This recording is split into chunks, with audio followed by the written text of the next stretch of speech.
problema. So nakikita ko dun sa aking comment section kung saan namang problema sila kasi napakaliit ng kanilang offer kasi nga hindi umabot ng ganito. Katulad nitong 30,000 pesos. So ano yung ating pwedeng gawin na kung saan pwede tayo makapag-increase ng ating credit limit dito sa GGives at makapag-loan tayo up to 5 loans.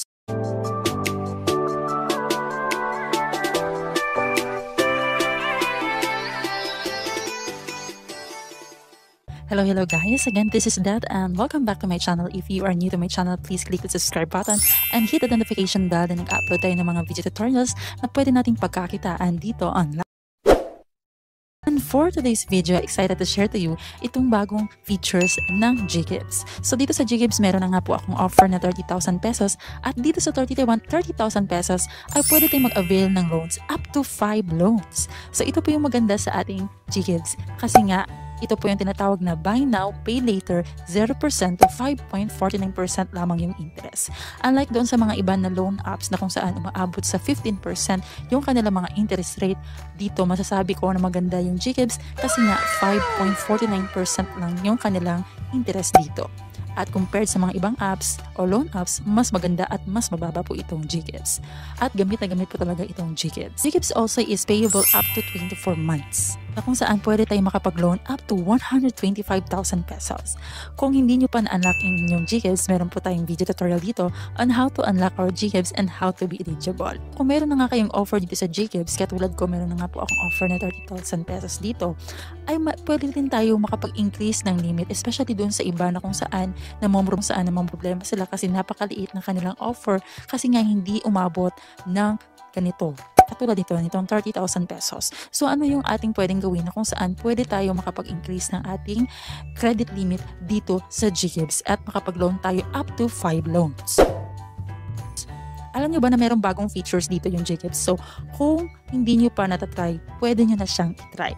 So, ang gagawin naman natin is, okay, kapag na-open na natin yung ating GCash account, punta tayo dito sa Borrow, tayo dito sa GGives. Ikita na ninyo na meron na nga tayo dito na increase yung GCash limits o GGives limits. So, click lamang po natin yan. And pwede ka na mag-share ng additional info para makatulong sa pag-review ng iyong account. So, dito sa increase your GGives limit, so tutulungan tayo ni GCash para magkaroon tayo ng mas malaking offer dito sa GGives na kung saan pwede na tayo makapag-avail ng loan. So, go to Fuse, click na natin yung blue button, and we will put our GCash number, full name, and email address, and other info. By proceeding to Fuse, Lending will transfer the following information to our partners. So, itong mga information dito, kanilang ita-transfer dun sa kanilang partners na kung saan pwede na tayo ma-offera ng malaki-laki dito sa GGives. So, click mo lamang yung proceed. Ilalagay mo rin dito yung referral code, which is optional. Kung wala namang referral code dito, pwede ka ring I don't have a referral code. And we are reviewing your request. Pahintayin lamang natin. So, upon reviewing, so yan na lang nakalagay sa akin na hindi pa po ako available. So, I'm not eligible pa na ma-increase yung aking GGives. So, okay lang yan kasi malaki-laki naman din yung aking offer. So, ganun lamang po kadali yung pag-request ng GGives limit dito. So, kailangan mo lamang i-open yung GGives and of course, kailangan nyo pumunta dito sa inyong GGives sa Borrow at makikita nyo na yung nagpa-pop up na orange dyan. So, just to have a rundown about itong GGives, maganda talaga itong GGives. Pero yung iba, problema kasi gusto nilang i-convert yung cash. So, yung tanong dito, mako-convert ba yung ating GGives into cash? So, ito yung sagot ko, yes, mako-convert po siya. But, GGives is not designed to convert into cash. Pero kung gusto po ng option na ganito, meron po tayong video tutorial dito dyan on how and ways to convert our GGives. So, just a summary, ay yung GGives natin, pwede natin i-convert yan into cash through GPO o GCash Pera Outlet. Yun yung number 1 ko ha, GCash Pera Outlet. So, pwede kayong mag-apply sa GPO o GCash Pera Outlet. Next to that is, pwede din kayo mag-avail dito yung mga tinatawag natin na mga online traders. Pero itong online traders, mga kaibigan, hindi po ako ganun ka-okay doon. Kasi, usually, yung mga nag-i-engage dito is nasa scam. So, meron naman mga legit, pero I don't recommend any of it. Pero kung you have a research, kung meron kayo nakita ng mga legit na mga traders, so sila po ay nagtitrade at pwede nila i-convert yung GGives into cash. Pero ang problema nga dito, malaki-laki yung kanilang interest na binibigay up to 30% sa makukuha mo pa doon. Ibabawas, for example, 30,000, yung 30% niyan ay kanila. And of course, meron ka ring babayaran mismo doon sa GCash, which is yung 5.49% na interest rate. So, dalawa na. So, yung makukuha mo, maliit na lang. Okay? So, yun yung mga risk doon. At pwede din tayong gumamit ng through credit cards, through pay bills. Ayan.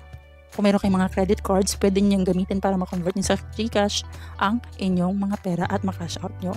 Through pay bills, kung nakalink na ang inyong PayPal to GCash at meron nang naman yung mga PayPal account niyo, pwede niyo yan siyang i-cash out. Another way naman is trust anyone, yung mga someone na kung saan pwede nilang gamitan ang inyong GGives sa pagbili ng kanilang mga grocery o pag-purchase ng kanilang mga grocery or any item na kung saan pwede mong ipapagamit yung iyong GGives at sa iyo na sila magbibigay ng pera. So, iyon yung trusted din na pwede din na talagang may matatanggap ka talagang pera kasi nga ipapagamit mo lamang yung GGives at sila magbibigay lamang sa iyo ng pera. Well, that is just your option at masasabi ko na depende na lang sa inyo kung gusto ninyong gamitin yung mga ways. Kasi nga, yung GGives is not designed for cash, but usually, meron sila mga feature na kung saan pwede natin gamitin din for pay bills. So, sa mga electricity, water bill, pwede natin gamitin yung GGives. At sa paggamit ng mga QR code, ayan, so kung pupunta ka ng mall at gusto mo mag-grocery, pwede mo yung gamitin ang iyong GGives through QR code. If you have question all about GGives, yung mga step-by-step procedure on how to convert GGives, marami po akong video tutorial dyan on how to unlock your GGives and how to convert GGives into real cash. Mayroon kayong mga katanungan or question, just leave in our comment section dahil kasikapin natin yan sagutan. Nawa meron kayong natutunan dito sa ating video tutorial this day. Again, this is Dat and thank you for watching.